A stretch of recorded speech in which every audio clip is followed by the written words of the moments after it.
Đời này tôi ghét nhất bị người khác uy hiếp.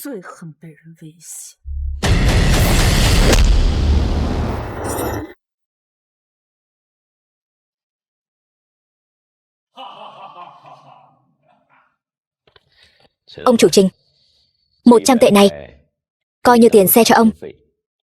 Đi đường cẩn thận, không tiễn. Các người cứ đợi đấy. Đi thôi.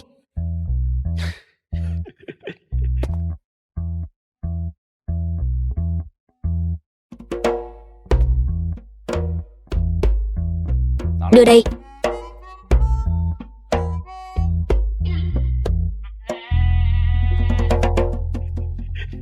The film was translated and narrated by M Media.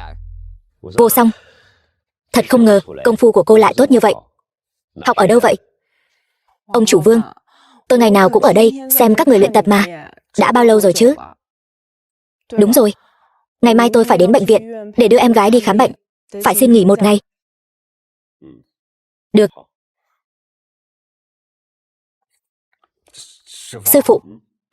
Sư phụ nói Mục Vô Song, cô ấy có thân thủ phi phàm. Rốt cuộc cô ấy có lai lịch gì vậy? Cô ấy họ Mục. Chẳng lẽ là... Con đoán mò cái gì vậy? Vô Song chỉ là đến chỗ chúng ta để quét dọn vệ sinh thôi. Vừa nãy đều là trùng hợp thôi. Vậy thì cũng quá trùng hợp rồi đó. Tôi đoán là cô ấy chắc chắn là người của nhà họ Mục đó. Người ta Vô Song đến chỗ chúng ta quét dọn được bao lâu rồi? Người ta đã học được rồi. Sao con lại chưa học được, sư phụ? Con sai rồi. Con đi luyện tập ngay đây.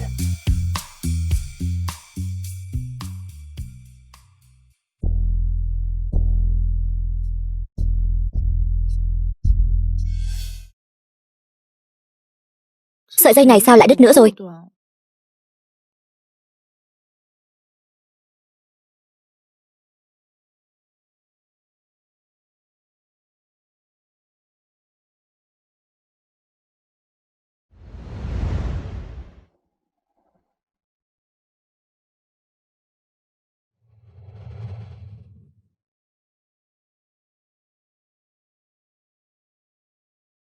Hóa ra là anh ta. Vô Song, lại đây. Ông Trương, tên nhóc này cứ khăng khăng nói cái thái cực quyền của tôi không chuẩn. Tôi đã luyện tập hơn 10 năm rồi. Giúp tôi phân xử đi. Ông Trương, cháu cũng không hiểu thái cực quyền. Cô là người được luyện ra từ võ quán mà. Sao cô lại không hiểu thái cực quyền chứ? Đừng khiêm tốn nữa. Cháu còn có việc, cháu đi trước đây.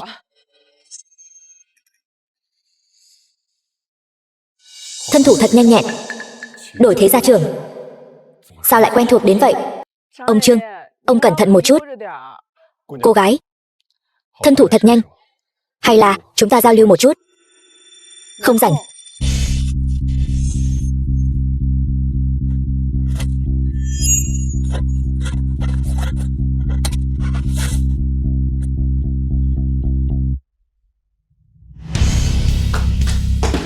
Hay lắm. Cao thủ giao đấu.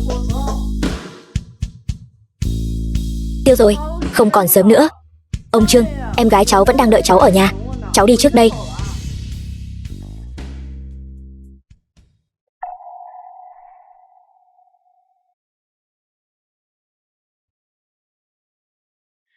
Diệp thiếu gia, cậu đường đường là một người 3 lần liên tiếp giành chức vô địch thế giới, lại có thể ở trong công viên giao đấu với người khác mà đánh hòa sao?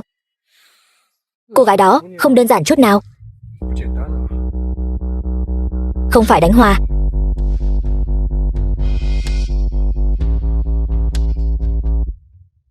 Là tôi thua rồi. Tôi nhớ lần trước người thắng cậu chính là ở giải đấu quốc tế 4 năm trước. Thân pháp của cô ấy cho tôi một cảm giác rất quen thuộc. Giống với người đã thắng tôi lần trước. Nếu không phải là em, 20 năm trước anh đã mất mạng từ lâu rồi. Cảm ơn. Nhưng mà sao anh lại ở đây một mình? Bố mẹ anh đâu? Cậu ta ở ngay gần đây, mau tìm đi.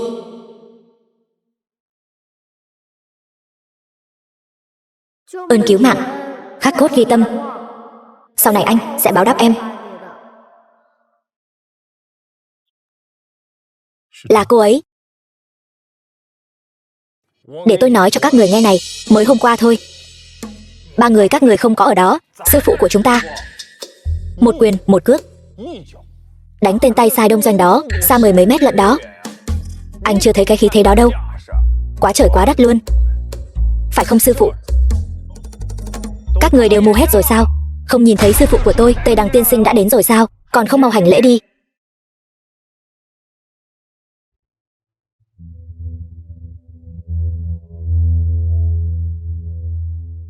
Lần đầu gặp mặt đã làm phiền rồi. Tiêu rồi. Chắc không phải bị lộ rồi chứ? Cái quái gì vậy? Này, đây không phải là kẻ bại trận sao? Còn dám đến nữa hả? Anh, người đông doanh các người, sao còn dám đến hả?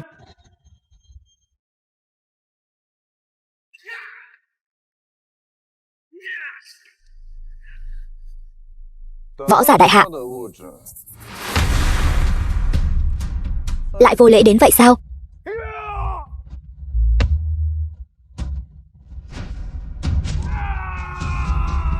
Tiểu Đông,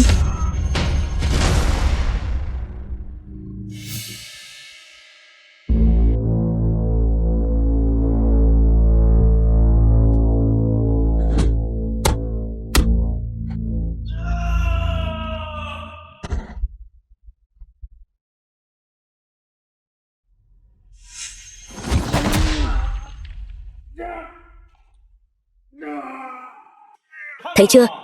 Đây chính là của võ quán thần võ chúng tôi, đại sư Kazate. Há chẳng phải là lũ phế vật các người có thể thách đấu sao? Sư phụ của tôi hôm nay đến đây, chỉ nghe nói truyền nhân của Mục Gia Quyền ở chỗ các người, gọi cô ta ra đây sẽ tha cho các người một mạng. Truyền nhân Mục Gia Quyền sao?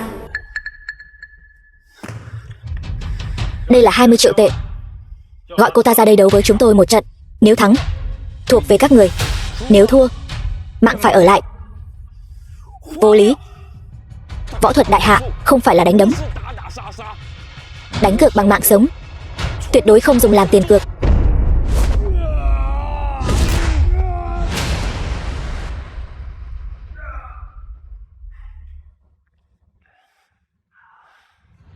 Người đông doanh chúng tôi luôn rất biết điều. Nếu không muốn đồ đệ của ông mất mạng thì các người hãy giao cô ta ra, đấu với tôi một ván.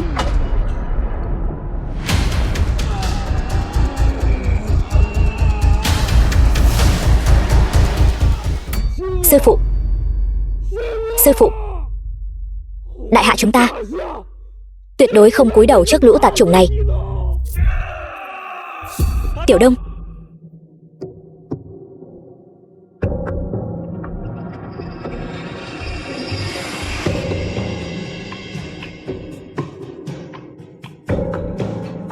đông doanh đúng là ức hiếp người quá đáng. Xương cốt cứng cáp gớm nhỉ? Có cứng bằng súng của ta không? Nhóc con, nhóc bây giờ sủa tiếng chó cho ta nghe, ta có thể xem xét để sư phụ ta tha cho nhóc.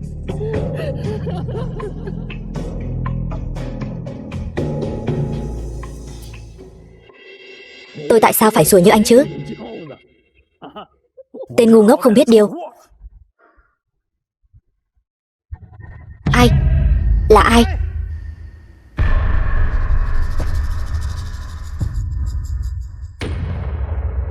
Lũ tay sai đông doanh các người.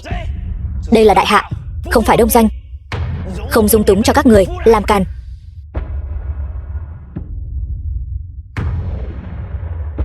Nếu như ông không muốn giao truyền nhân nhà họ Mục ra,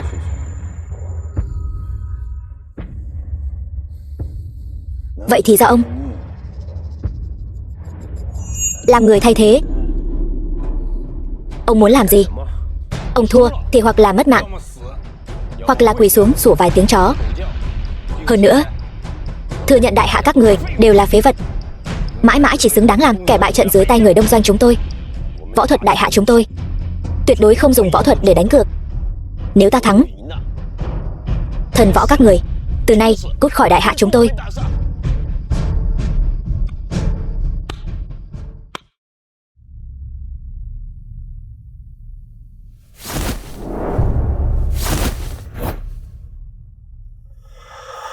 Mục gia quyền.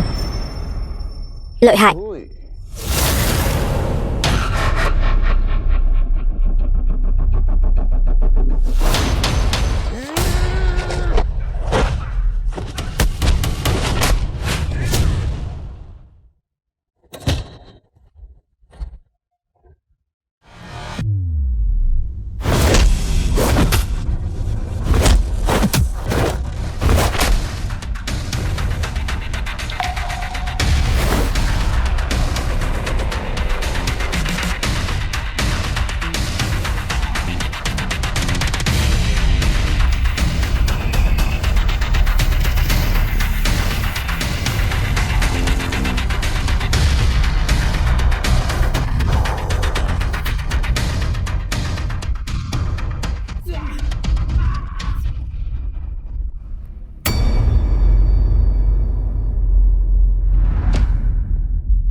Chỉ cần giao truyền nhân nhà họ Mục ra,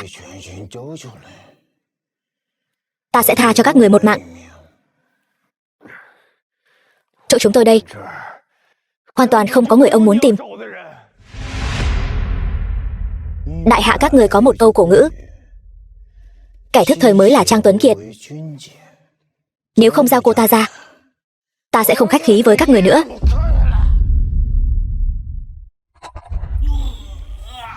Mau giao cái con tiện nhân đó ra đây cho ta.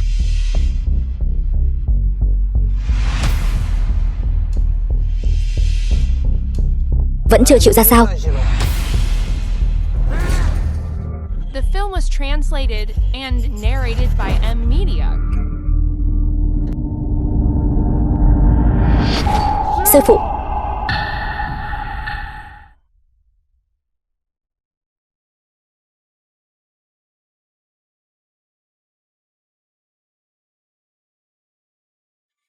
Một phút.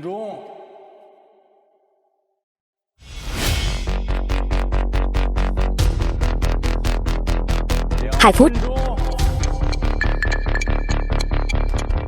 Chị hứa với em đừng bao giờ đánh quyền anh nữa được không? Được.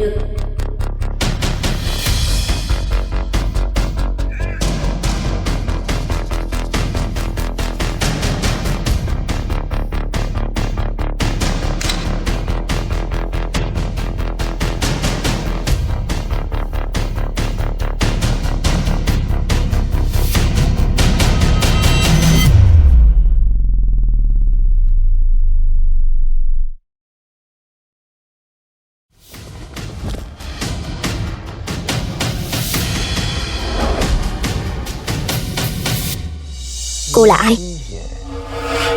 Truyền nhân nhà họ Mục.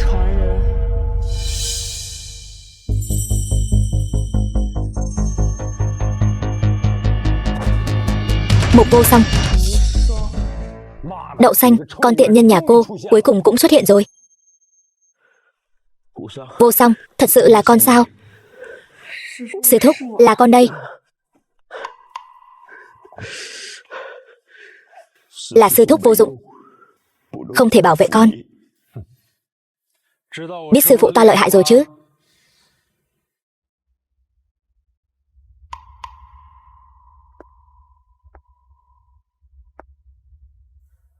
Ta muốn xem thử hắn có thể lợi hại đến mức nào. Không hổ là truyền nhân nhà họ Mục. Hy vọng cô lát nữa vẫn còn dũng khí như bây giờ. Vẫn chưa chịu ra sao? Ba, con xin lỗi. Con không thể để người vô tội bị tổn thương. Chỉ có thể làm trái di nguyện của người.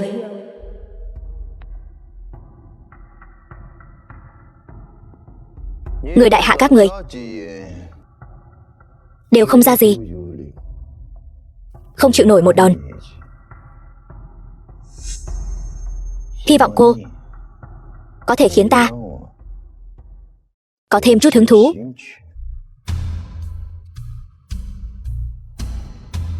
Nếu ta thắng, các người không được phép đặt chân vào võ quán nửa bước nữa. Cô nói gì vậy? Sao vậy? Tề Đằng tiên sinh, Ngay cả chút tự tin này cũng không có sao? Được lắm. Mục tiểu thư, mời.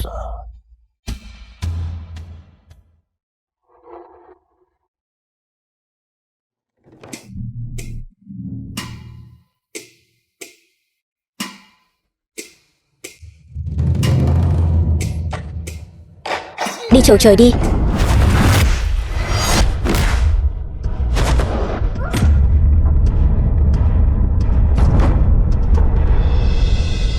Ông thua rồi. Thắng rồi. Hơn nữa còn hạ gục đối thủ chỉ bằng một chiêu. Vô Song đã lĩnh hội được chân truyền của sư huynh ta. Trò giỏi hơn thầy. Giới võ thuật đại hạ chúng ta đã được cứu rồi. Mục Gia Quyền. Không ngờ lại lợi hại đến thế. Đại hạ rộng lớn của chúng tôi, võ giả lợi hại nhiều không kể xiết. Ta chỉ là một người bình thường nhất trong số đó. Đông doanh các người, ngay cả ta cũng không thắng nổi. Thà sớm thu dọn đồ đạc, cút khỏi đất nước chúng tôi đi. Đúng rồi, đừng quên vụ cược của chúng ta. Từ nay về sau, không được phép đặt chân vào võ quán nửa bước.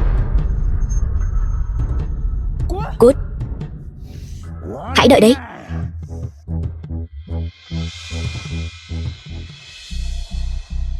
Sư thúc không sao chứ? Vô Song, không ngờ cô lại lợi hại đến vậy. Trước đây là tôi đã mạo phạm rồi.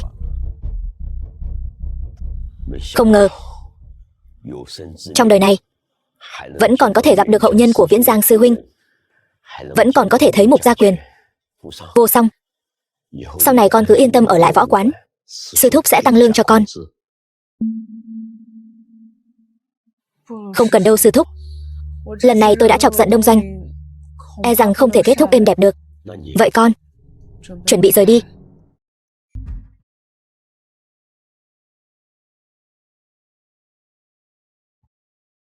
Mục Vô Song. Là anh sao? Sao anh biết tên tôi? Cha của cô từng là võ thánh Mục Viễn Giang, người vang danh thiên hạ. Còn cô từng vì giúp Đông doanh The film was gian lận trong giải đấu võ thuật thế giới mà phải vào tù 4 năm. Tôi nói không sai chứ? Anh muốn làm gì? Năm đó, tôi là người phụ trách võ quán Vong Xuyên. Diệp Hàn.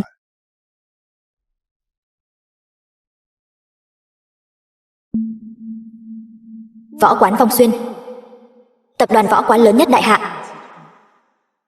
Không ngờ anh ta còn có thân phận này. Năm đó, việc làm anh bị thương năm đó không phải là ý muốn của tôi. Tuy nhiên, bây giờ tôi đã không còn can thiệp vào bất cứ chuyện gì của giới võ thuật nữa rồi. Sau này anh không cần tìm tôi nữa, cô đợi đã. Hôm đó ở công viên, cô có để quên đồ.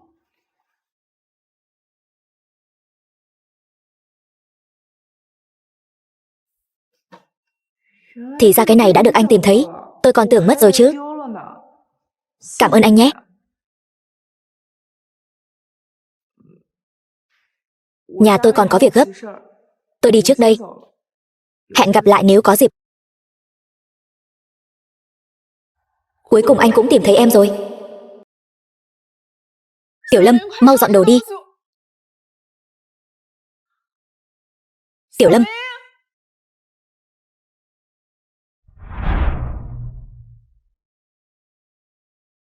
Muốn cứu mạng em gái cô thì đến nhà cô gặp tôi.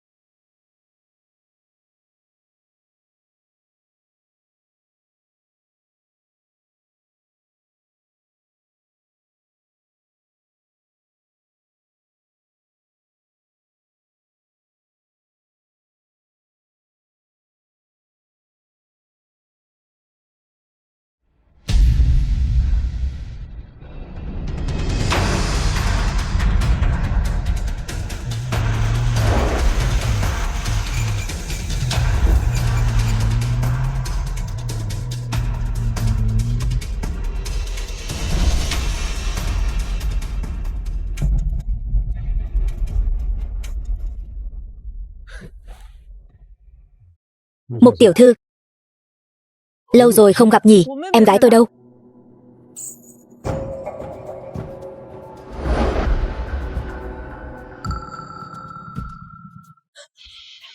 Chị, Tiểu Lâm.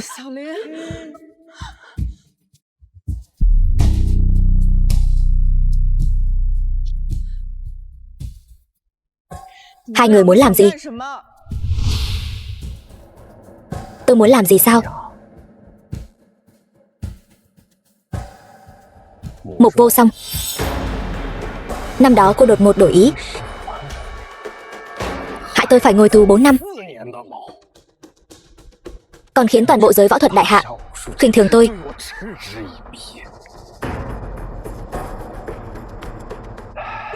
Cô nói xem,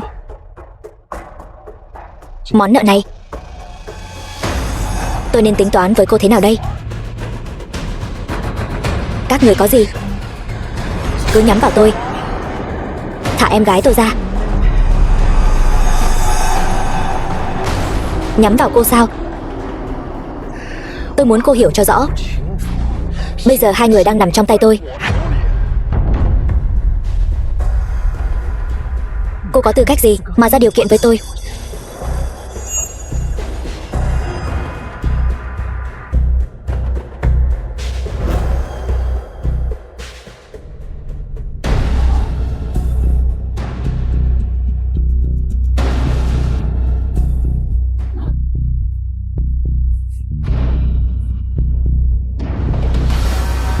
Cô bé trông non nớt nhỉ? Anh em đừng đứng yên nữa, đến đây lột sạch cho cô ta đi. Đừng chạm vào con bé. Chị Mục Vô Song, biết cô có thể đánh nhau, cho nên cái này là chuẩn bị riêng cho cô. Nếu cô không muốn nửa đời sau phải sống trên xe lăn thì ngoan ngoãn ở yên đó cho tôi, đừng động đậy. Đưa cô ta lên xe cho tôi muốn từ từ hưởng thụ. Cầu xin anh, đừng động vào em gái tôi. Mục Vô Song, đây là lần đầu tiên tôi thấy cô thấp giọng cầu xin như vậy. Tôi thực sự rất sảng khoái.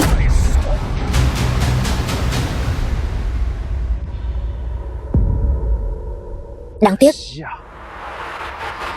muộn rồi. Cô cứ yên tâm, chúng tôi nhất định sẽ tận hưởng em gái cô thật tốt.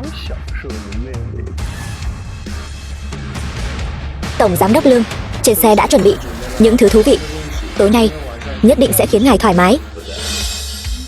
Không tệ, khá hiểu chuyện đấy.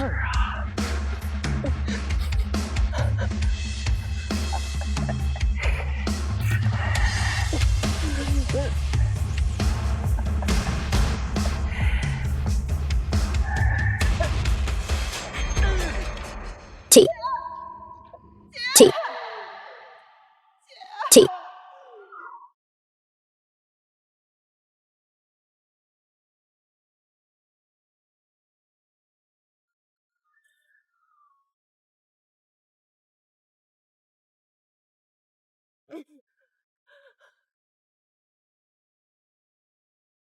còn muốn đứng dậy hả?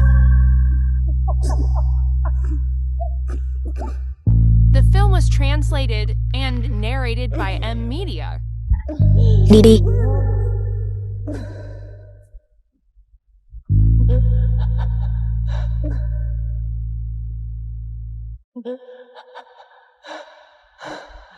Còn muốn đi nữa hả?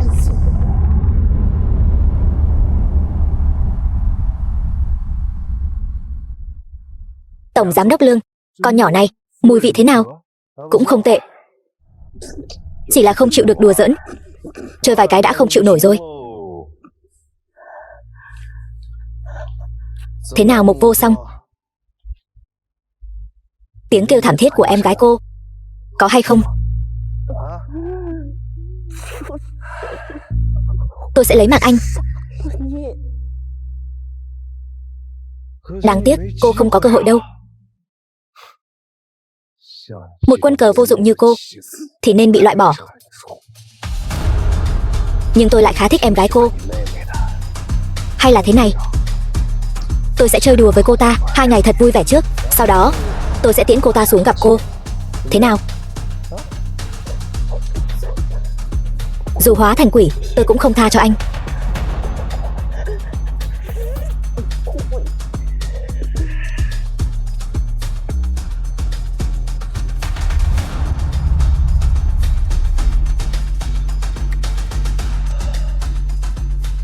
Vậy thì cô cứ hóa thành quỷ rồi nói sau.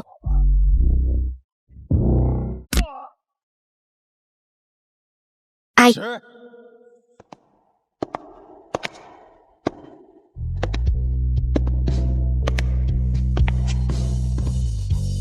Diệp Hàn. Thì ra là hắn. Diệp tiên sinh, đông doanh chúng tôi và võ quán Vong Xuyên vốn dĩ nước sông không phạm nước giếng. Ngài đây là có ý gì? 1 phút. Cút khỏi đây. Ý của Diệp tiên sinh là muốn bảo vệ cô ta? Đúng vậy. Thằng họ Diệp kia, anh đừng quá đáng. Người phụ nữ này là do Cao đại nhân đích thân ra lệnh phải giải quyết. Anh làm vậy là muốn đối đầu với đông doanh chúng tôi sao?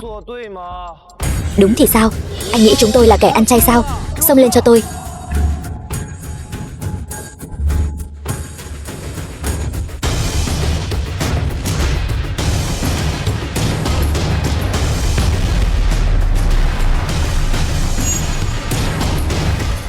Anh, võ công của Diệp Hàn này không hề suy giảm. Chúng ta phải làm sao? Hôm nay chúng tôi sẽ nể mặt Diệp tiên sinh lần này, nhưng hãy nhớ, sẽ không có lần sau đâu. Đi thôi.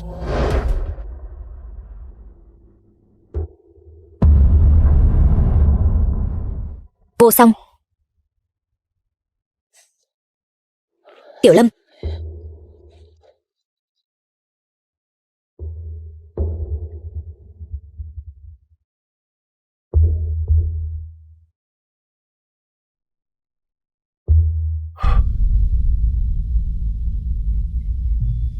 Đi gọi xe cứu thương. Không, gọi trực thăng.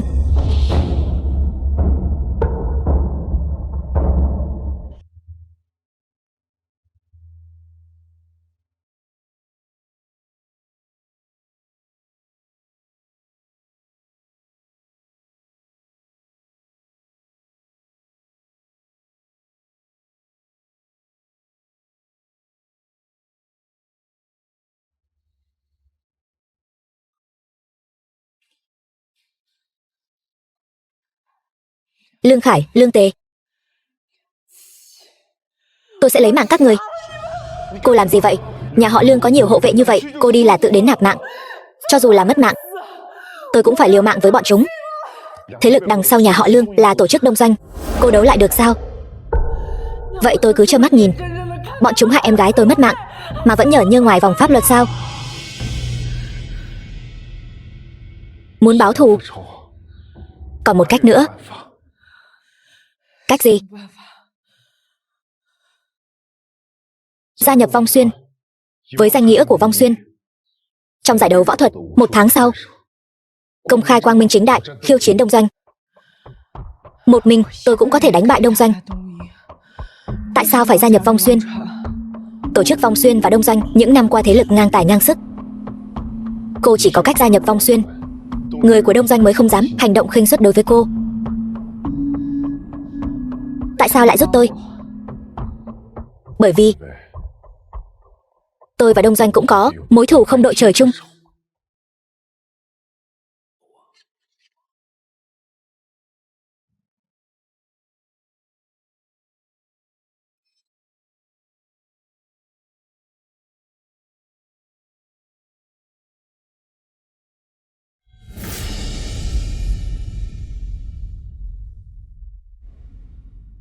Những năm qua tôi thành lập Vong Xuyên chính là để có một ngày có thể triệt để nghiền nát đông doanh.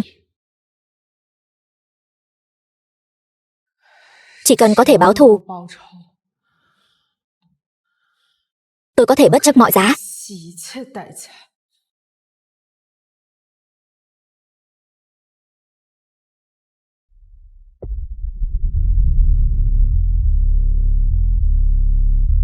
Cao đại nhân, mọi việc đã được thực hiện theo lệnh của ngài. Mục Vô Song đã gia nhập Vong Xuyên sao? Đúng vậy. Hơn nữa, 1 tháng sau, cô ta sẽ đại diện võ quán Vong Xuyên ra trận, đối đầu với đông doanh chúng ta. Xem ra, chỉ có đẩy cô ta vào đường cùng, cô ta mới chịu ra tay. Vậy tiếp theo, hãy truyền tin này cho tất cả các sòng bạc ngầm. Ván cược lớn nhất của đông doanh sắp bắt đầu rồi. Vâng.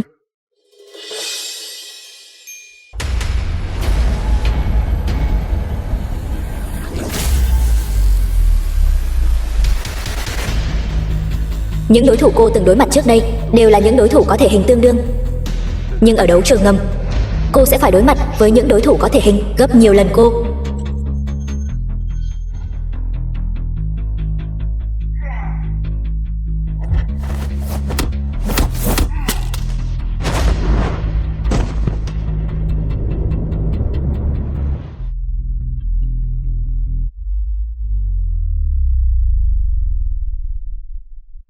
Lấy yếu thắng mạnh, tạm tránh mũi nhọn, chờ thời cơ hành động, đánh bất ngờ để giành chiến thắng.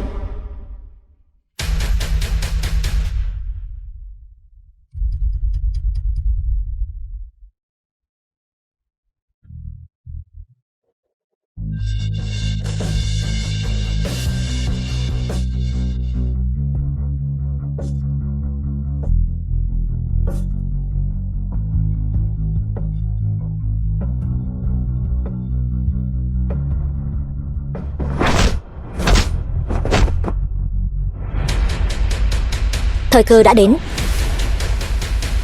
Chính là ngày mai.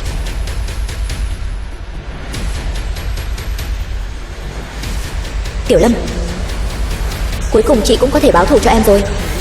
Hội trường giải đấu.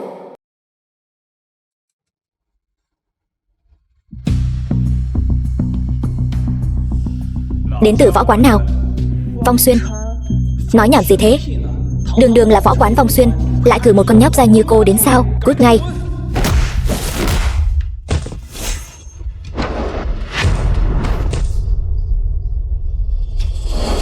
Mục Vô Song của Vong Xuyên đến tham gia thi đấu.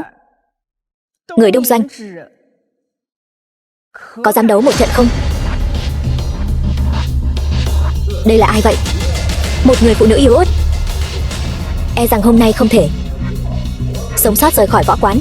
Ngu ngốc.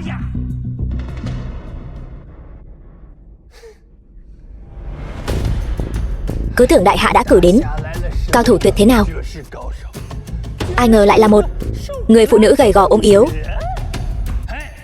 Cô có biết quy tắc ở đây của chúng tôi không? Biết chứ. Kẻ thắng làm vua, kẻ thua tùy ý xử lý.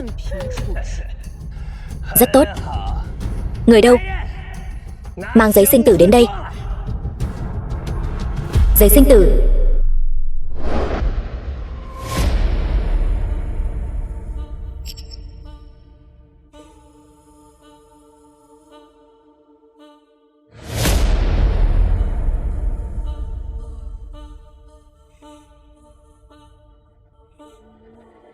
Ký vào giấy sinh tử.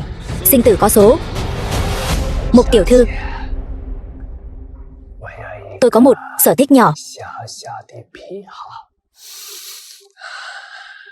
Kể từ khi tôi thi đấu võ thuật và mất đi mắt trái, tôi đặc biệt thích thu thập nhãn cầu của đối thủ.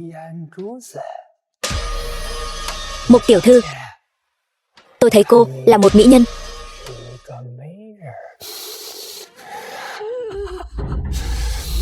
Nhãn cầu của cô tôi nhất định sẽ cẩn thận bảo quản cho cô.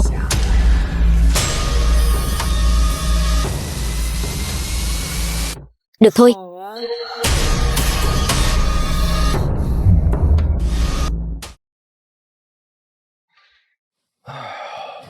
Diệp tiên sinh, nếu Vong Xuyên thua thì sẽ bị sáp nhập vào dưới trướng của đông doanh đấy. Thắng bại chưa định, bây giờ nói những lời này e rằng còn quá sớm.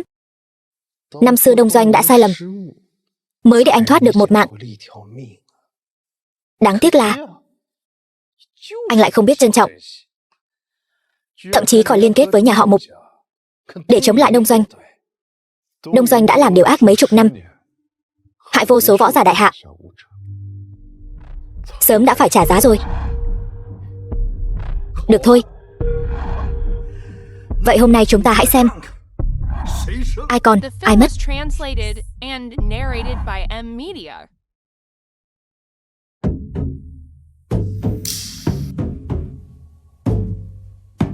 Bên xanh, bên đỏ, bắt đầu.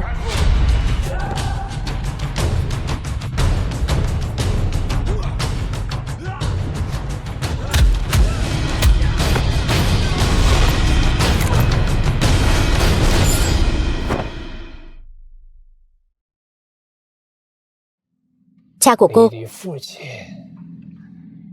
trước đây là một đại sư võ thuật. Nếu năm đó ông ta chịu thần phục Đông Doanh chúng tôi, mẹ của cô đã không thiếu tiền chữa bệnh, mất mạng thảm trong bệnh viện rồi.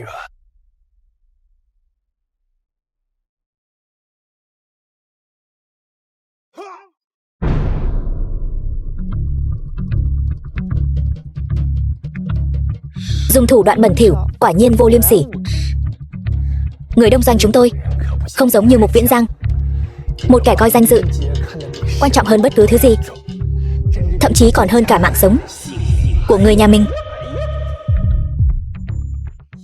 Ba cứ đồng ý với họ đi, cứu mẹ trước đã. Tổ chức Đông Doanh là loại người như thế nào, con còn không biết sao? Phong cách của họ đê tiện, luôn thao túng giới quyền anh ngầm. Ta tuyệt đối sẽ không cùng đám người này đồng lõa làm điều xấu, nhưng mẹ sắp không qua khỏi rồi. Ba cứ đồng ý lần này đi, con cầu xin ba cứu mẹ.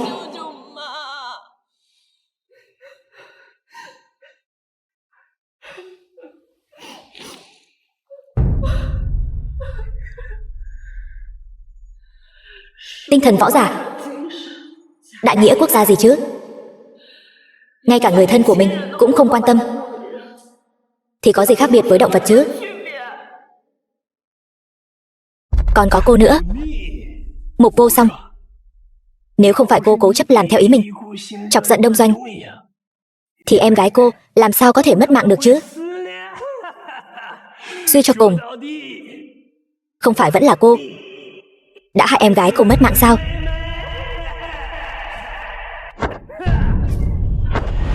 Tiêu rồi, là Tùng Đảo Bách Nhân Trảm. Tay không tấc sắt, làm sao đánh lại đại sư kiếm đạo được? Ta từng dùng thanh đao này lấy 99 cái đầu của võ giả đại hạ. Hôm nay ta sẽ dùng cô để hoàn thành Bách Nhân Trảm của ta.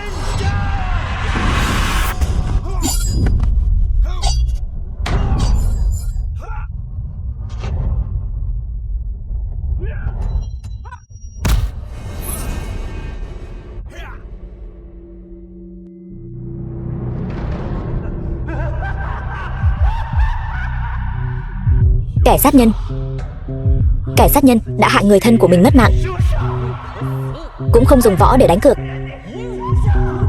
Đừng mà.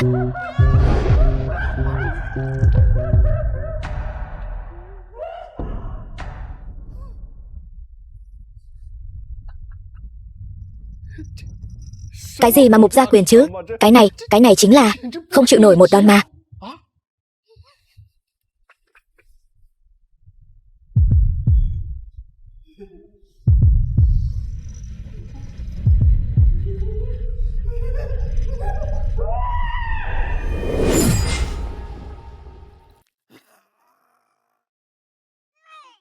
Chị,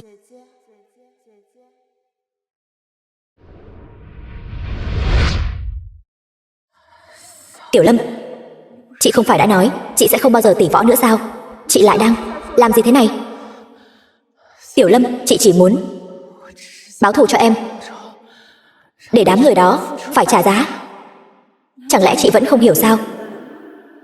Nếu như lúc đó chị và ba sớm thỏa hiệp thì em và mẹ đã không mất mạng rồi.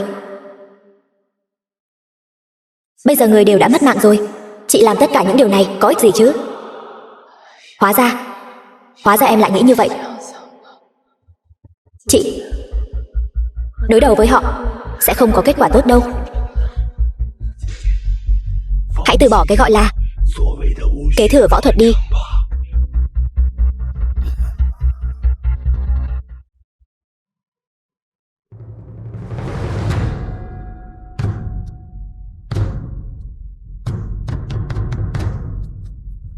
Võ cũng có đạo. Chỉ cần con kiên định tin tưởng thì đó là đúng đắn. Mục tiểu thư, nếu bây giờ cô bằng lòng thay đổi chủ ý gia nhập đông doanh chúng tôi thì chúng tôi cũng không phải là không thể không cùng cô hóa giải hiềm khích trước đây. Hợp tác với tôi, đến lúc đó phú quý ngập trời, chẳng phải dễ như trở bàn tay sao? Chỉ cần con kiên định tin tưởng thì đó là đúng đắn. Đại bàng không bay với chim sẻ. Các người chỉ là lũ kiến hôi, không đáng để kết giao.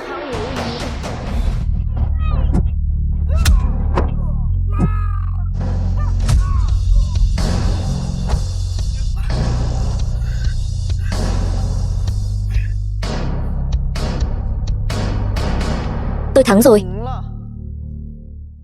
Thắng rồi, Mục tiểu thư thắng rồi. Lương tiên sinh, anh đoán xem Tùng Đảo sẽ mất mạng như thế nào?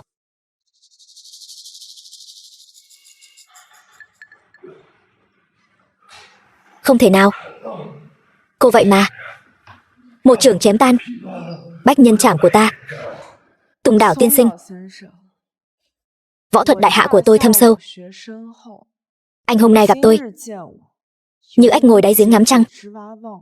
Nếu ngày sau anh thật sự lĩnh ngộ kiếm đạo, lúc gặp lại tôi như kiến càng nhìn trời xanh. Theo quy định, mạng của anh bây giờ thuộc về tôi. Cô muốn làm gì? Anh dùng thứ đó hãm hại vô số người, thủ đoạn đê tiện, hèn hạ vô sỉ. Tôi không có. Tùng Đảo tiên sinh, anh vẫn chưa thực hiện lời cá cược của anh mà.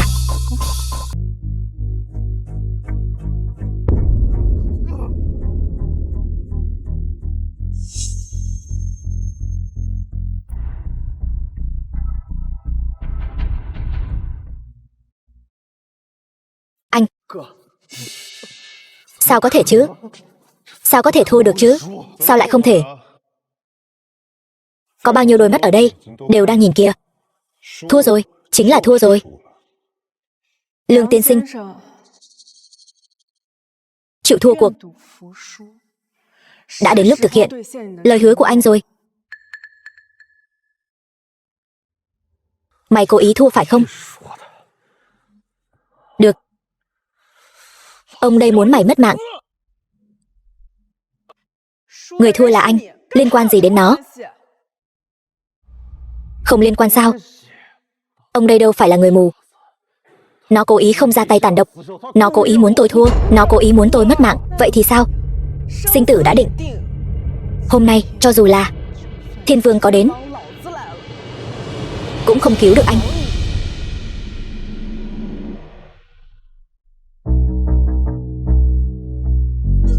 Anh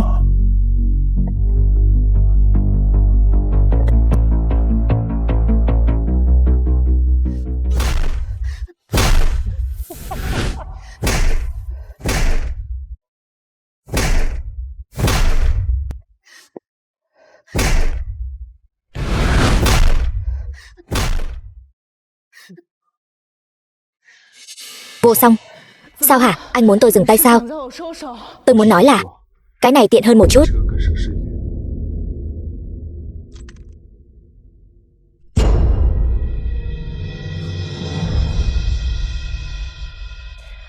Sao hả?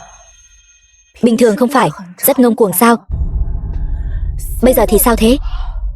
Tôi sai rồi. Cô muốn tôi làm gì cũng được.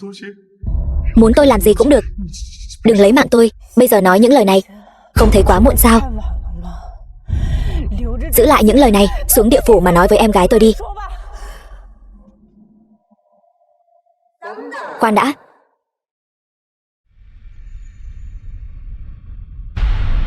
Động đến người của Đông Doanh ta. Đã được ta đồng ý chưa? Nói như vậy, cô là lão đại của Đông Doanh sao? Phải. The film was Lui xuống. translated and narrated by M Media. Cô không sợ mất mạng sao? Tôi cá là một tiểu thư, sẽ không nổ súng. Chuyện lấy mạng người này Đông Doanh sẽ làm, nhưng Mục tiểu thư tuyệt đối sẽ không.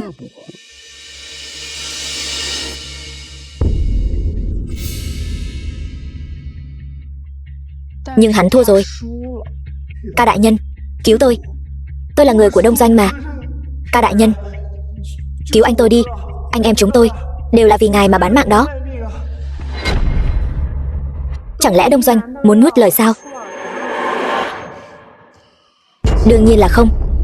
Muốn lấy mạng hay muốn lấy thịt, Mục tiểu thư cứ tự nhiên. Tôi đang làm việc cho ngài đấy. Ngài lúc trước đã nói mạng của em trai anh cũng không muốn nữa sao?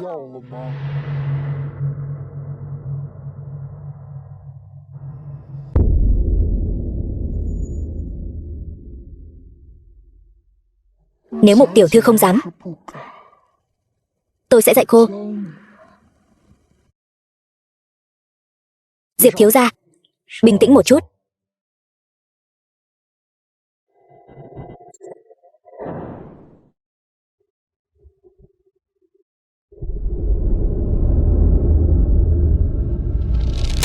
Xem ra Mục tiểu thư vẫn còn mềm lòng. Nên biết rằng hôm nay nếu cô không lấy mạng hắn, ngày sau người mất mạng chính là cô. Tôi còn chưa cần cô dạy tôi phải làm gì.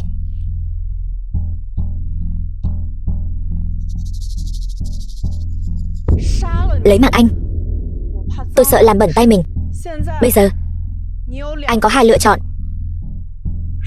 Lựa chọn gì? Thứ nhất, đưa em trai anh đi tự thú. Tất cả những việc ác mà các người đã làm, thành thật khai báo hết, giao kèo của chúng ta cứ xem như vô hiệu. Thứ hai, mất mạng. Tự thú hay là mất mạng, anh tự chọn đi.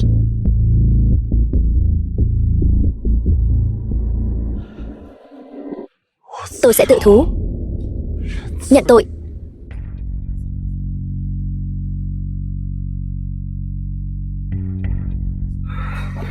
Khoan đã. Tôi vẫn muốn khuyên cô một câu.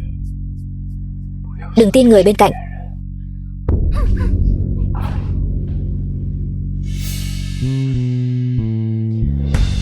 Anh không sợ tôi thật sự lấy mạng hắn, trở thành một kẻ sát nhân sao? Tôi tin cô sẽ không làm vậy đâu. Mục tiểu thư, trận đấu vẫn chưa kết thúc đâu. Đấu quyền 3 hiệp thắng cả 3 mới là thắng. Huống hồ Lương Khải chẳng qua chỉ là một con chó của Đông Doanh. Thắng hắn thì chẳng có tác dụng gì. Ý gì vậy? Thắng ta, Đông Doanh sẽ nghe lời cô. Còn nữa, ta muốn đưa Tiểu Đồng đi. Được. Người đâu? Đưa lên đây.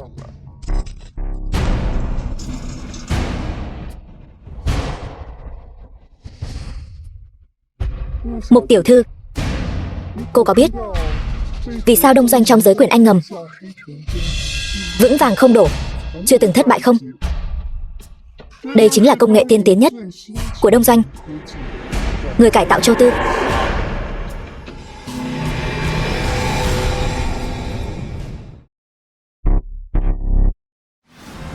Châu Tư, người cải tạo.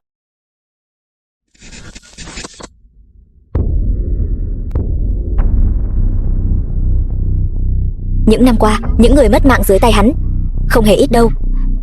Mục tiểu thư hẳn là rõ.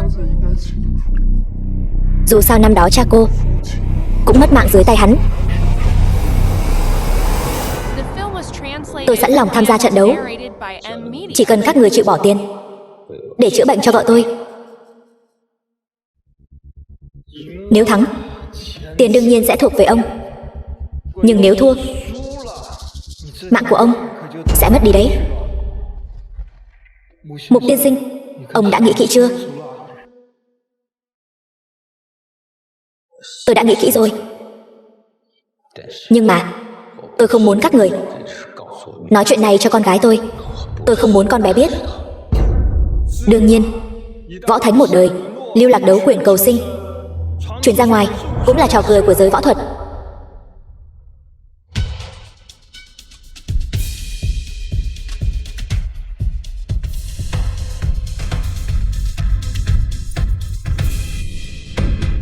Ba.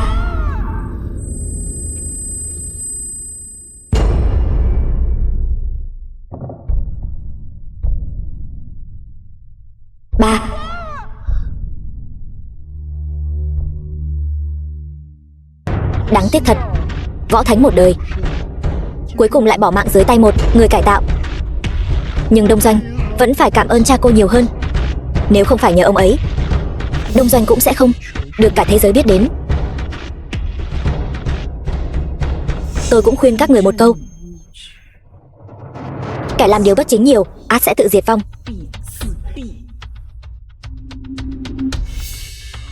Mục tiểu thư, kẻ thắng làm vua. Thắng được tôi đã, rồi hãy nói đạo lý.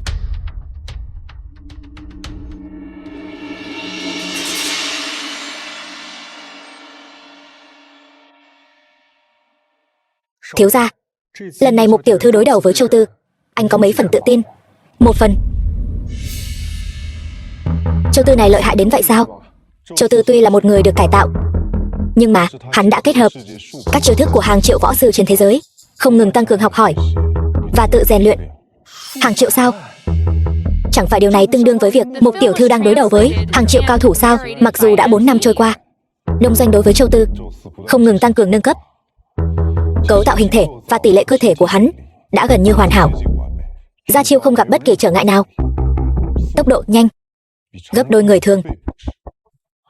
Nhưng điều quan trọng nhất là hắn là một người được cải tạo lạnh lùng vô tình. Hầu như không có bất kỳ cảm xúc nào có thể ảnh hưởng đến hắn. Theo một nghĩa nào đó, hắn chính là vô địch. Dù tôi đánh thế nào, Châu Tư đều có thể từ cơ sở dữ liệu tìm ra chiêu thức tương ứng để hóa giải. Hơn nữa, hoàn toàn sẽ không cho tôi bất kỳ thời gian nào để suy nghĩ.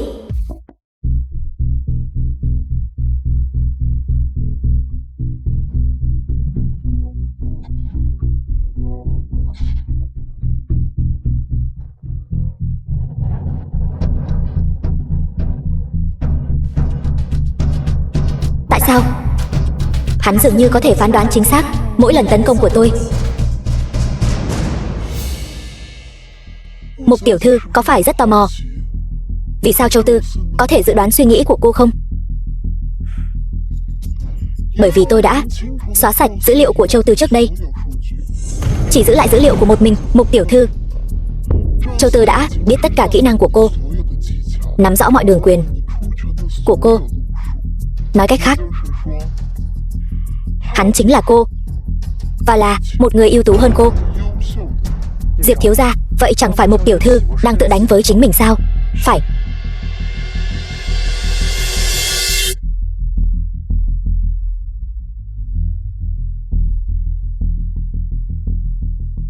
Mục tiểu thư, cô có tự tin đánh bại chính mình không?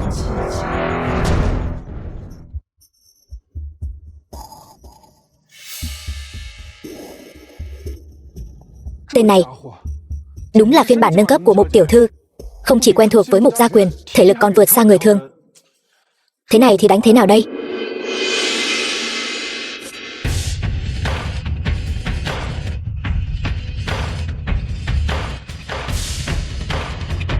Mục tiểu thư, có chuyện gì thế này?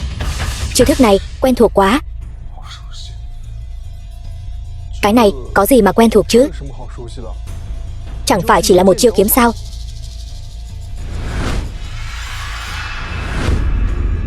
Thì ra lại là chiêu này. Mục tiểu thư, 10 năm trước, đối thủ mà cha cô không thể đánh bại, giờ đây cô có thể thắng không? Chiêu mà Mục tiên sinh chịu đó bao nhiêu năm qua, giới võ thuật vẫn không thể đột phá. Chẳng lẽ Mục tiểu thư thật sự sẽ thua sao? Không, vẫn còn cơ hội. Vẫn còn cơ hội sao? Hiện tại tuy đã rơi vào thế bí, nhưng Vô Song vẫn còn cơ hội.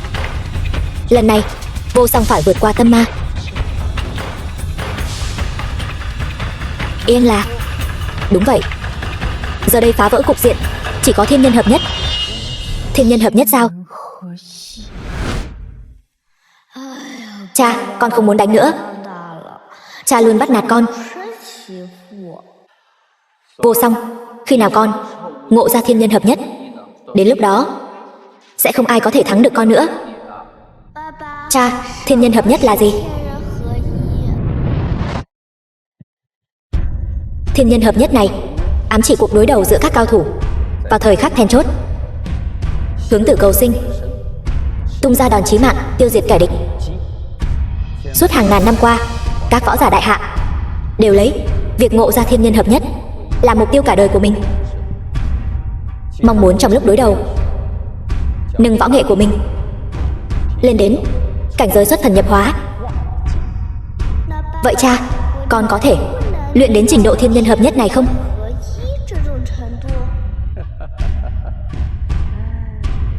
Con đó, thiên nhân hợp nhất, cô có làm được không? Làm sao cô biết tôi không làm được? Mục Viễn Giang cả đời cũng không thể lĩnh ngộ, cô cũng xứng sao?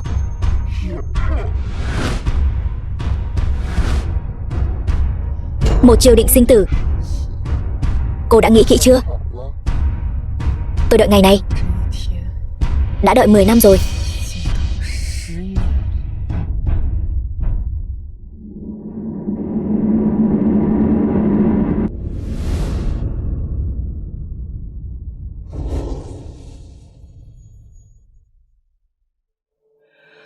Hướng tử cầu sinh,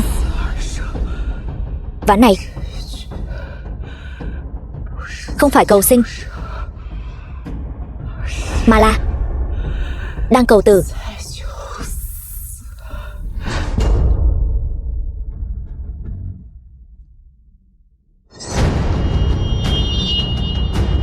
Tinh túy của thiên nhân hợp nhất lại chính là hướng tử cầu sinh.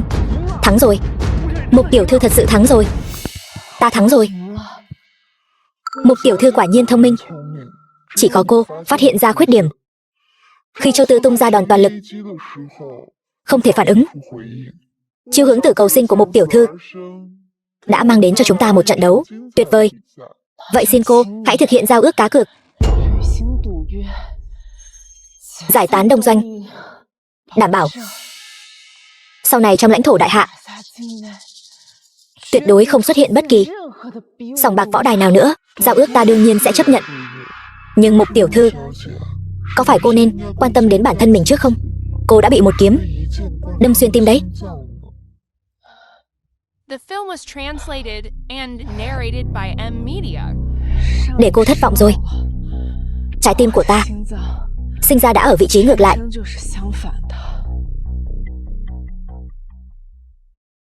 Quả nhiên vẫn là Mục tiểu thư cao tay hơn. E rằng danh tiếng của Mục tiểu thư đã sớm vang khắp hang cùng ngõ hẻm rồi. Ý gì vậy? Phát hiện sòng bạc đấu quyền ngầm, đánh đổi mạng sống lấy tiền, hãm hại trẻ em, thu thập nội tạng.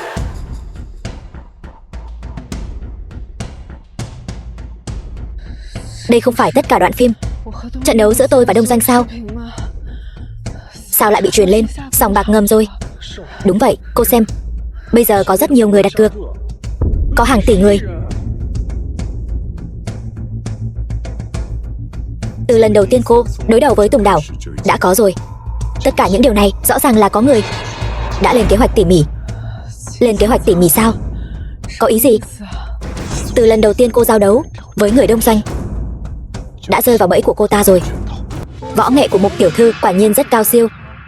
Cô và người đông doanh, đoạn phim thi đấu đã bị lan truyền đến các sòng bạc lớn và trên mạng. Thế mà đã thu hút được rất nhiều sự chú ý đấy. Thì ra, đoạn phim thi đấu của tôi với người đông doanh thật sự là cô đã đăng lên mạng sao? Tại sao cô lại làm như vậy? Tôi còn có thể vì cái gì nữa? Đương nhiên là vì tiền. Tổ chức đông doanh, nguồn kinh tế lớn nhất chính là cá cược quyền Anh. Chỉ cần cung cấp cho khán giả một trận đấu sảng khoái và kịch tính, họ sẽ tự nguyện đưa tiền đến tay cô. Kiếm loại tiền đen tối này, cô không cảm thấy lương tâm bất an sao? Cô có biết có bao nhiêu người đã mất mạng vì loại cờ bạc này không? Mạng sống của họ thì liên quan gì đến tôi? Tôi chỉ cần tiền. Hơn nữa, những người cờ bạc đó chẳng phải là tự làm tự chịu sao? Chẳng lẽ họ không muốn một đêm phát tài sao? Sự trả thù mà tôi nghĩ thì ra lại là một âm mưu. Vô song, phải làm sao đây? Tôi phải làm sao đây? Tôi đã hại biết bao nhiêu người.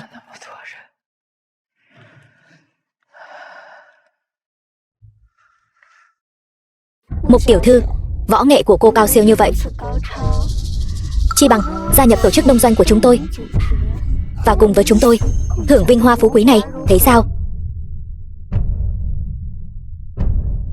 Rốt cuộc cô là ai? Chuyện này cô không cần biết.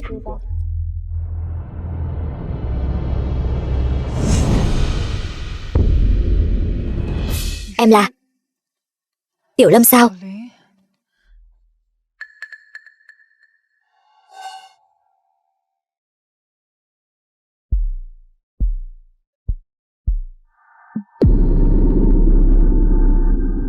Sao có thể chứ? Ngày đó rõ ràng chị đã tận mắt nhìn thấy em đã mất mạng rồi. Tôi biết cô rất sốc. Trong mắt cô, tôi luôn là hình ảnh một cô em gái ngoan ngoãn. Thế nào? Cảm giác bị người thân phản bội không dễ chịu chút nào phải không? Không thể nào. Điều này không thể nào. Tiểu Lâm, có phải em đã bị người của tổ chức đông doanh lợi dụng rồi không? Trong chuyện này chắc chắn có hiểu lầm gì đó. Em nói cho chị biết đi. Bị lợi dụng sao? Tất cả những chuyện này đều là do tôi tự biên tự diễn. Cho dù là việc nhảy xuống trước đây hay vụ bắt cóc lần trước, tất cả những điều này đều là để dụ cô vào bẫy thách đấu đông doanh.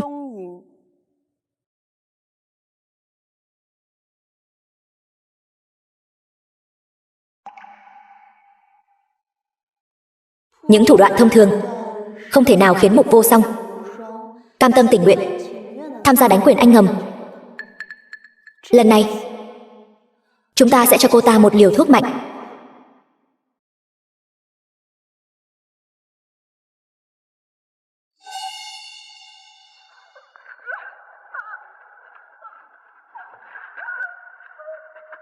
Tôi vẫn muốn khuyên cô một câu.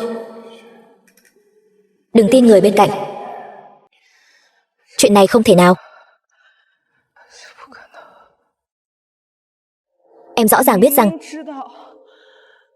bố mẹ chúng ta đã mất mạng dưới tay người đông doanh. Tại sao em vẫn còn gia nhập bọn họ? Đương nhiên là tôi vì tiền rồi. Kiếm thật nhiều tiền. Vì tiền, đến cả người nhà cũng không cần nữa. Có đáng không? Đương nhiên là đáng rồi. Nếu như lúc trước ba sớm thỏa hiệp với đông doanh thì mẹ đã không mất mạng rồi. Cái tinh thần võ thuật quái gì chứ? Kết quả đến cả vợ mình cũng không cứu được. Đồ khốn. Em có biết không, bà đã mất mạng trong tay bọn chúng. Sao em có thể làm ra chuyện như vậy chứ? Chị, dù trước đây em có làm sai điều gì, chị cũng sẽ không trách mắng em. Đây là lần đầu tiên chị đánh em đó. Chị có biết ván cờ bạc này tổ chức đông doanh đã kiếm được bao nhiêu tiền không? 500 triệu đó. Chị hãy cùng em gia nhập đông doanh đi. Hai chị em chúng ta cùng nhau kiếm thật nhiều tiền hơn nữa, được không? Em im đi. Chị không có đứa em gái như em.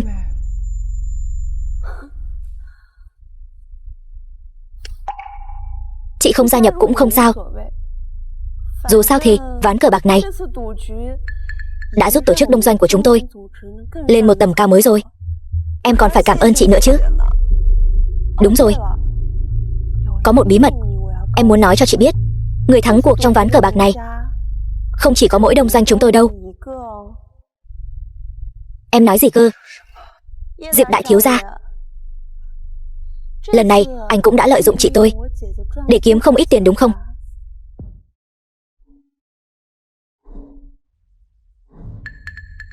Diệp Hàn, nói cho tôi biết đây không phải là sự thật đúng không? Vô Song. Xin lỗi.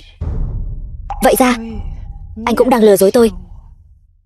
Cái gì mà cha mẹ mất mạng dưới tay đông doanh hoàn toàn là để có được sự thương hại của tôi, có được sự tin tưởng của tôi, để tôi đối với anh răm rắp nghe lời đúng không? Đông doanh quả thật đã hại cha mẹ tôi mất mạng, nhưng tôi không hề trách đông doanh. Nếu muốn trách, chỉ có thể trách bản thân họ không biết linh hoạt. Nói gì mà phải bảo vệ đại nghĩa quốc gia, cuối cùng lại hy sinh vì quốc gia mà mất mạng. Vô Song, người còn sống mới có thể bảo vệ những gì mình muốn bảo vệ. Mất rồi thì chẳng còn gì cả. Anh đang nói gì vậy? Những kẻ cặn bã như Lương Khải, Lương Tế mất mạng cũng coi như xong. Nhưng cô phải biết, một tổ chức như đông doanh có thế lực trải rộng khắp toàn cầu. Dù cô có cố gắng hết sức cũng không thể làm tổn hại đến họ dù chỉ một chút. Vậy nên anh cũng là tay sai của đông doanh sao? Sao có thể nói là tay sai được? Tôi và đông doanh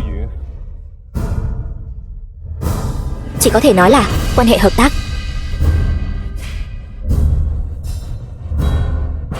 Chị đừng cố chấp nữa. Không gia nhập tổ chức đông doanh chỉ có hai chữ thôi, đó là mất mạng. Vậy thì cô cứ lấy mạng tôi đi.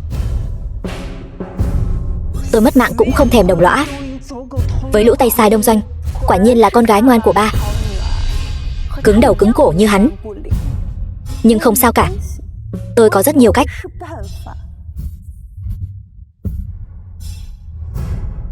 Cô muốn làm gì? Dừng tay. Cô không phải chỉ muốn tôi gia nhập đông doanh sao? Tôi gia nhập là được chứ gì? Lời chị nói là thật hả? Tôi đã đồng ý rồi. Cô còn muốn tôi thế nào nữa? Được. Vậy tôi sẽ tuyên bố tin tức này. Truyền nhân nhà họ Mục, Mục tiểu thư, tự nguyện gia nhập tổ chức đông doanh của chúng tôi. Từ ngày mai, tất cả các trận đấu ngầm của đông doanh chúng tôi, cô phải tham gia. Chị, hôm nay về, nghỉ ngơi thật tốt. Ngày mai bắt đầu, chị sẽ có việc để làm rồi.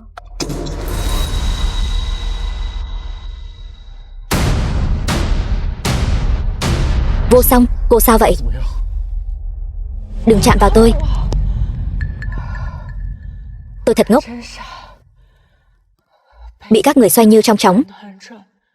Tôi vất vả luyện quyền, cuối cùng lại trở thành công cụ kiếm tiền của người khác.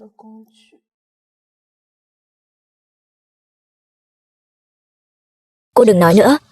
Tôi đưa cô về nghỉ ngơi trước.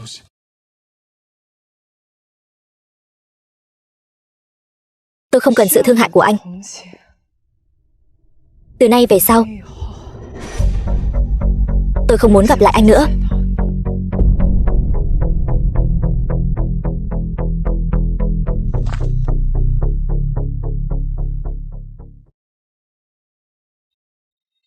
Diệp thiếu gia, có cần tôi đưa Mục tiểu thư về không?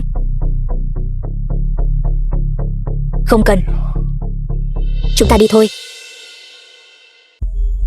Cô ta chính là truyền nhân duy nhất của Mục gia quyền, hậu nhân của Võ Thánh đại hạ, lại xa suốt đến mức đi đánh quyền anh ngầm. Thật là thế đạo suy đồi. Đúng vậy.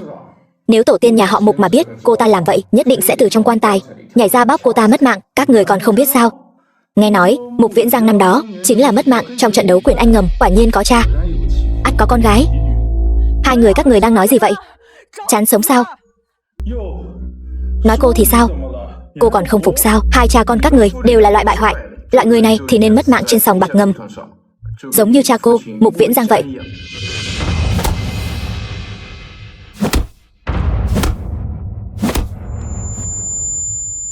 Hôm nay tôi sẽ thay tổ tông cô, dạy dỗ cô cái đầu bất hiếu này một bài học. Buông cô ấy ra. Ông lại là con sâu bọ từ đâu chui ra vậy? Cút đi, đừng xen vào chuyện của người khác. Tôi đã báo cảnh sát rồi đó, chẳng mấy chốc cảnh sát sẽ đến. Lát nữa các người không ai chạy thoát được đâu. Coi như ông giỏi. Vô Song. Vương sư thúc. Sư thúc sao lại đến đây? Con nói con là một cô gái lớn rồi, sao lại ở trên phố uống rượu gây rối? May mà ta kịp thời đến nơi, bằng không tính mạng con khó mà giữ được. Con bây giờ thế này, không ra người, không ra ma, thả mất mạng đi còn hơn. Lần trước con thi đấu với người cải tạo, chúng ta đều đã thấy, mọi người đều thấy rất đặc sắc. Con không nên tự sa ngã như vậy. Tin tức con gia nhập Đông Doanh, cả đại hạ đều đã biết. Sư thúc cũng đã biết rồi sao? Ta biết. Sư thúc cũng là đệ tử của nhà họ Mục. Sư thúc có phải cũng cảm thấy con đã làm mất mặt tổ tiên nhà họ Mục rồi không? Hồi đó khi võ quán Thần Võ đến gây rối, là con đã chủ động ra tay giúp ta giữ lại võ quán. Một câu con nói lúc đó, ta bây giờ vẫn còn nhớ.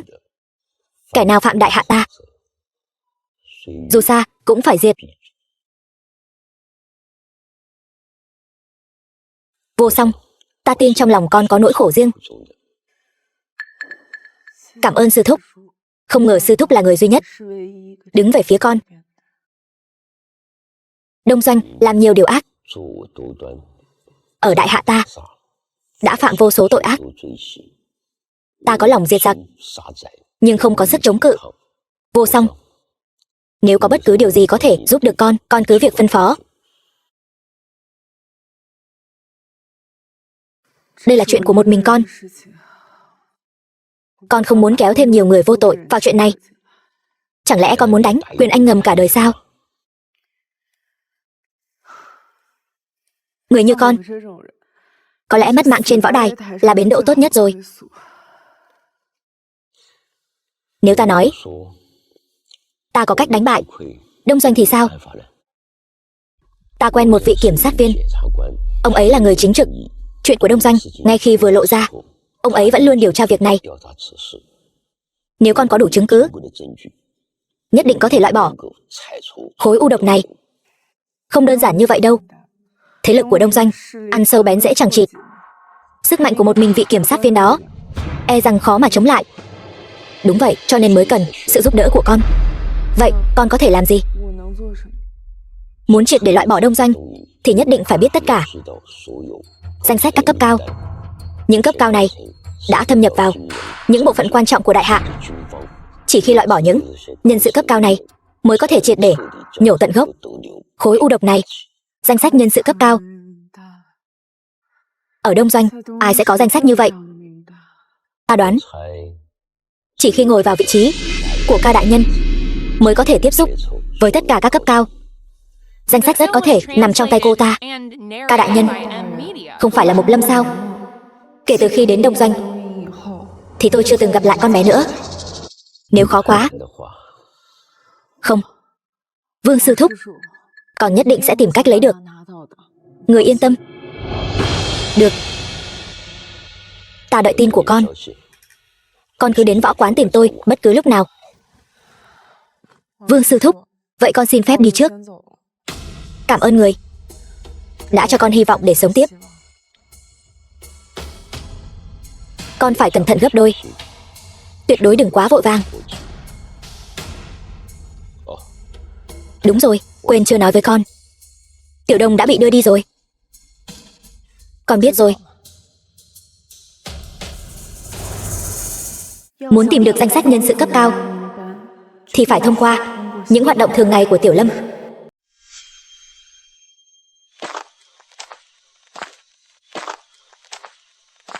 Diệp Hàn sao lại đến đây? Chẳng lẽ hai người họ lại muốn âm mưu chuyện gì nữa?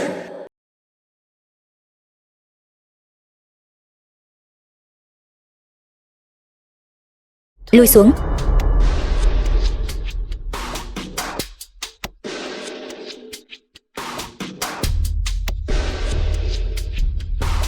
Cô vẫn còn xem trận đấu của cô ấy và người cải tạo đó sao? Dù xem bao nhiêu lần, vẫn thấy thật tuyệt vời. Cũng là con gái của cha. Thiên phú của tôi và chị không chênh lệch là bao. Chỉ là sau khi cha mẹ mất thì tôi không còn động vào võ thuật nữa.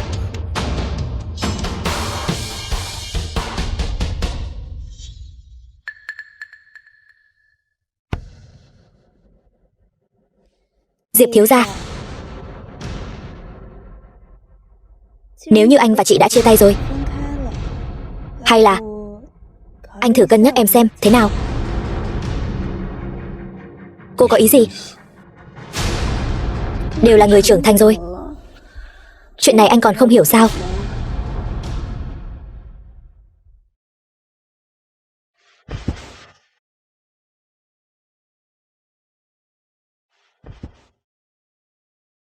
Đừng ở đây.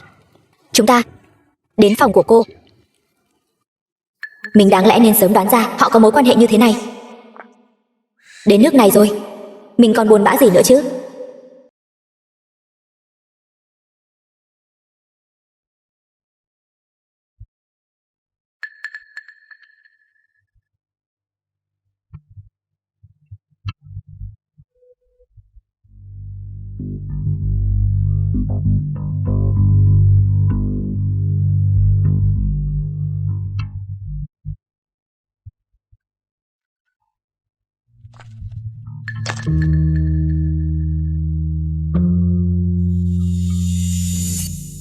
Con bé sẽ giấu đồ ở đâu đây? Với thân thủ của con, thâm nhập vào nội bộ đông doanh không hề khó khăn. Chỉ là đông doanh rất lớn, tìm một danh sách thật sự cần một chút thời gian. Ta không hiểu rõ về ca đại nhân lắm, nhưng ta biết cô ấy là một người cực kỳ cẩn trọng. Danh sách quan trọng này nhất định được giấu ở nơi cô ấy cho là an toàn nhất. Nơi an toàn nhất, nếu không phải ở đây thì còn có thể là Tiểu Lâm. Hộp tiền tiết kiệm quan trọng nhất của em được giấu ở đây. Không sợ chị lén lấy sao? Chị sẽ không làm vậy đâu. Hơn nữa em có thể nhìn thấy mỗi ngày. Chẳng phải là nơi an toàn nhất sao?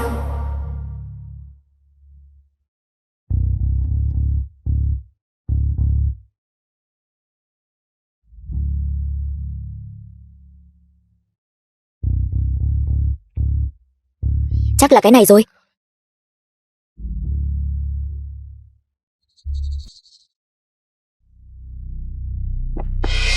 Đây chẳng phải là Mục tiểu thư sao? Sao lại đổi nghề làm trộm rồi? Tôi không có thời gian nói nhảm với anh, tránh ra. Mục Vô Song, cô tự ý xông vào phòng trà của ca đại nhân, không nên giải thích một chút sao? Anh có thân phận gì mà cũng dám đến chất vấn tôi? Tôi chính là chị gái của ca đại nhân các người. Nếu còn dám nói nhảm với tôi nữa, có tin tôi đánh anh không? Cô đánh tôi một trận là chuyện nhỏ, nhưng tôi chỉ sợ đứa bé đó không chịu nổi một trận đòn đâu. Thế nào, sợ rồi chứ? Nhưng mà nếu cô nghe lời tôi, có lẽ tôi có thể cho đứa bé đó ăn một bữa no đi. Anh muốn tôi làm gì?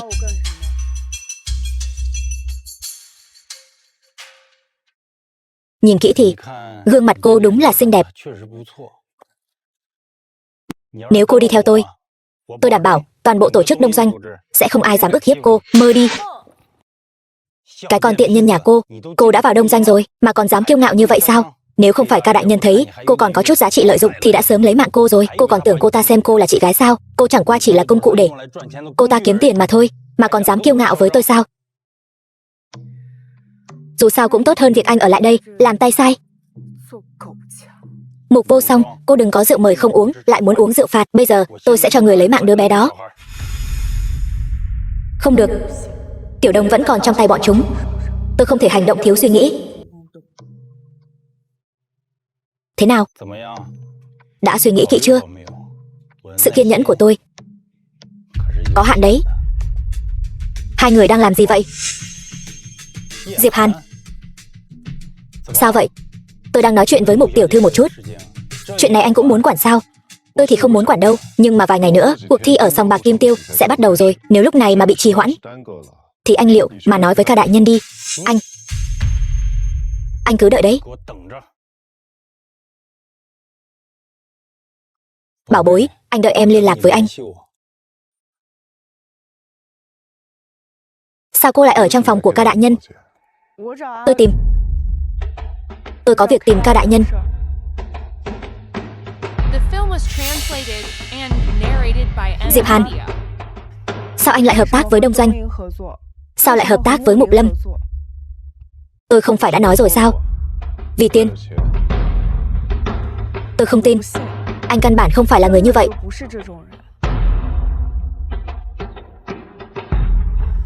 Tôi có thể nhìn ra. Trong lòng anh có bí mật. Anh có phải là đã cùng cô ta đạt được thỏa thuận gì rồi không? Có phải anh bị cô ta uy hiếp không? Tôi không bị ép buộc. Tất cả đều là tự nguyện. Cô mau rời khỏi đây đi. Nếu không, tôi sẽ không giúp cô được nữa đâu.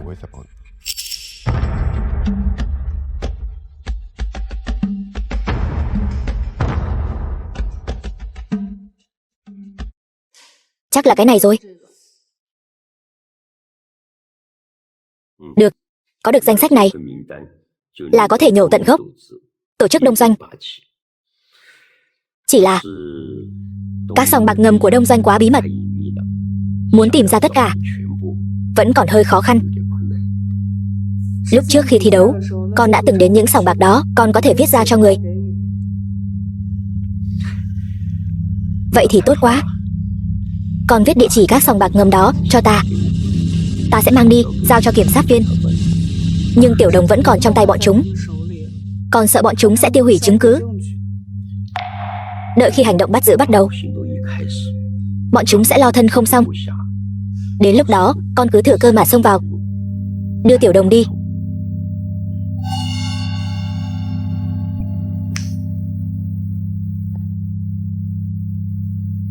Sư thúc, cảm ơn người. Trước đây, con còn ảo tưởng dùng sức lực của mình để đánh bại Đông Doanh, nên mới từng bước một rơi vào bẫy của bọn chúng. Nếu không có sự giúp đỡ của người, con e rằng... Đâu có, ta cũng là đệ tử nhà họ Mục, chỉ có thể trơ mắt nhìn những kẻ ác này làm bại hoại giới võ thuật của chúng ta. Hôm nay chính là khởi đầu cho sự diệt vong của Đông Doanh. Vậy con sẽ quay về, phối hợp với hành động bắt giữ của mọi người.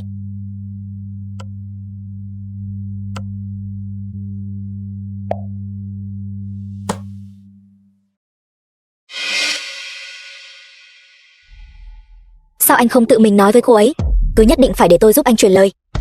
Giờ đây nhất cử nhất động của tôi đều bị người ta theo dõi. Một khi bại lộ thì mọi công sức đều đổ sông đổ bể. Để anh phải diễn một vở kịch dài như vậy, thật sự đã vất vả cho anh rồi. Đã lấy được danh sách chưa? Có được những thứ này, Đông Doanh dù có tài năng thông thiên cũng không thể nào xoay chuyển được nữa. Đã đến lúc kết thúc rồi. Sao anh vẫn trông không vui vậy? Yên tâm đi, chỉ cần Đông Doanh sụp đổ, tôi nhất định sẽ giúp anh giải thích rõ ràng. Điều tôi lo lắng không phải là chuyện này.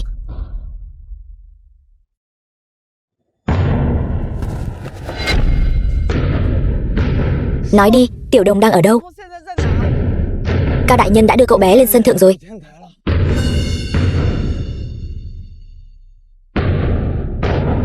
Tiểu Đồng. Tiểu Đồng, nhóc không sao chứ? Chị, cuối cùng chị cũng đến rồi. Tiểu Lâm, dừng tay đi. Đông Doanh đã không còn tồn tại nữa rồi. Nếu bây giờ em tự thú, cảnh sát có thể sẽ khoan hồng xử lý. Được thôi, chỉ cần chị thắng được em sẽ đi tự thú.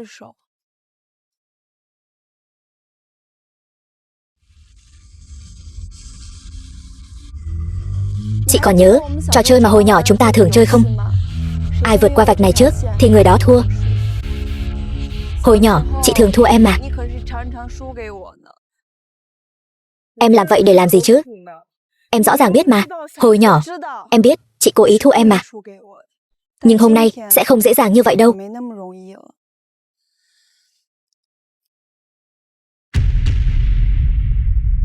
Chiêu này là chiêu mà ba đã dùng năm xưa khi thi đấu với người cải tạo. Sao em lại biết được? Năm đó rõ ràng em không có mặt mà. Đúng vậy. Em đã sớm biết ba đánh quyền anh ngầm rồi. Sự ra đi của ba năm đó em cũng biết rõ mồn một. Em biết ba đã mất mạng trong trận đấu võ năm đó. Em cũng biết chị 10 năm nay vẫn luôn luyện tập chiêu này.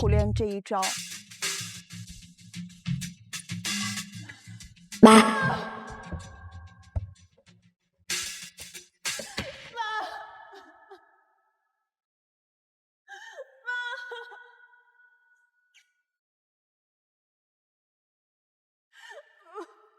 Rõ ràng em biết tất cả mọi chuyện. Tại sao còn gia nhập Đông Doanh và cấu kết với bọn chúng? Bởi vì báo thù. Báo thù sao? Em biết rõ tổ chức Đông Doanh có thế lực chằng chịt phức tạp, không thể lay chuyển. Vì vậy, em chỉ có thể dẫn chị vào cuộc. Lợi dụng dư luận để lan truyền những hành vi bẩn thỉu của Đông Doanh. Chỉ cần thanh thế đủ lớn, em không tin không thể lay chuyển được địa vị của nó. 10 năm nay, em đã nằm vùng điều tra các thế lực cấp cao của Đông Doanh ở khắp mọi nơi, tìm ra các sòng bạc ngầm mà nó chiếm giữ. Mục đích của em chính là để nhổ cỏ tận gốc Đông Doanh. Giờ đây, điều đó cuối cùng cũng đã được thực hiện. Thì ra em gia nhập Đông Doanh là vì mục đích này. Vậy nên, danh sách trên cuộn giấy cũng là em đưa cho chị sao? Chị, chúng ta lớn lên cùng nhau từ nhỏ. Không ai hiểu chị hơn em đâu. Em tin rằng chị nhất định sẽ tìm thấy cuộn giấy đó. Nhưng nếu em làm như vậy, sẽ tự mình rước họa vào thân. Em đã ở Đông Doanh, làm ca đại nhân đã nhiều năm như vậy, hoàn toàn không thể thoát thân trong sạch được. Em có biết không, em làm như vậy sẽ phải ngồi tù đấy. Ngồi tù thì đã sao? Chỉ cần có thể lay chuyển Đông Doanh, tất cả những điều này đều đáng giá. Tiểu Lâm, chị lại thua em rồi. Tiểu Lâm, chị sai rồi. Chị không nên để em một mình chịu đựng nhiều như vậy. Ngoan nào, về với chị được không? Chị có biết không? Mỗi ngày em ở Đông Doanh, em đều muốn nhảy xuống từ đây. Nhưng thù của bố mẹ vẫn chưa được báo. Em không thể mất mạng. Nhưng giờ đây, mọi chuyện đã kết thúc rồi.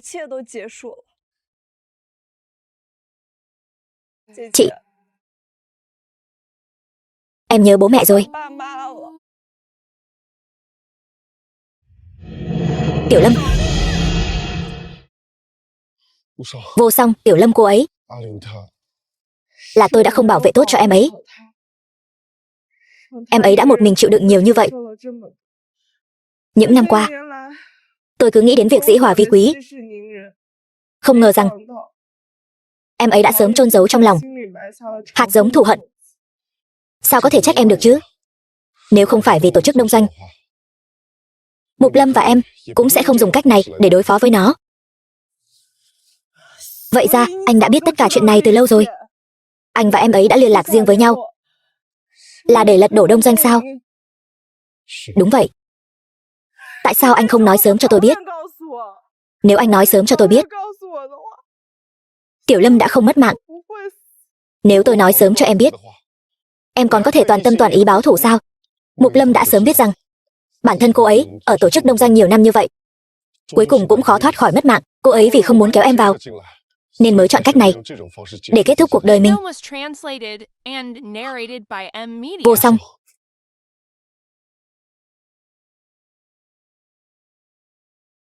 Bên cảnh sát có tin tức báo về. Tổ chức Đông Doanh đã hoàn toàn bị tiêu diệt rồi. Như vậy là tốt rồi. Như vậy thì Tiểu Lâm dưới suối vàng cũng có thể an nghỉ rồi. Những gì cần làm đều đã làm xong rồi. Trên thế giới này, tôi cũng không còn gì vướng bận nữa. Đã đến lúc xuống dưới đó bầu bạn với họ rồi. Sao lại không có chứ? Em còn có tôi mà. tôi sẽ luôn ở bên em. Anh sao? Diệp Hàn. Đông doanh đã sụp đổ. Đại nghiệp báo thù của anh đã hoàn thành. Giữa tôi và anh cũng không còn quan hệ gì nữa. Được, cho dù em không quan tâm, nhưng tôi chưa bao giờ xem em là người ngoài cả. Bởi vì em còn từng cứu mạng tôi. Lời này là ý gì? Em còn nhớ cái này không? Ơn cứu mạng khắc cốt ghi tâm. Sau này anh sẽ báo đáp em.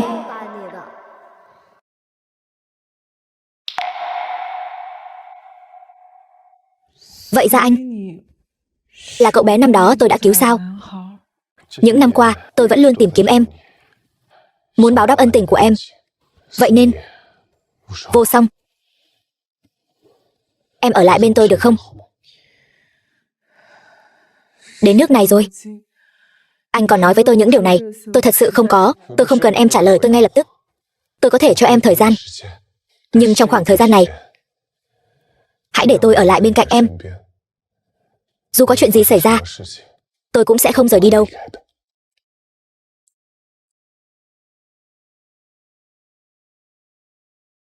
Hít khí vào bụng, dùng lực từ eo. Tổng giám đốc Diệp, dù sao ngài cũng là tổng giám đốc tập đoàn Diệp Thị mà. Sao lại hạ mình làm việc vặt ở cái võ quán tồi tàn nhỏ bé này? Cậu nói nhiều thế làm gì? Tôi đây đều nghe thấy hết rồi đấy.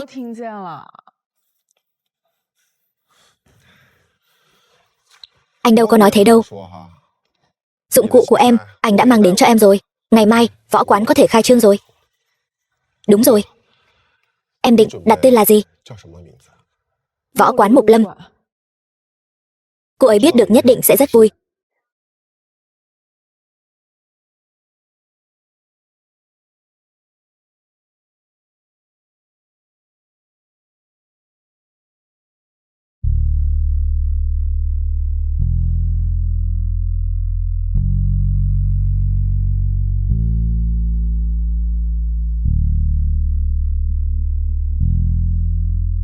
Năm năm sau, để tôi kể cho các cậu nghe này.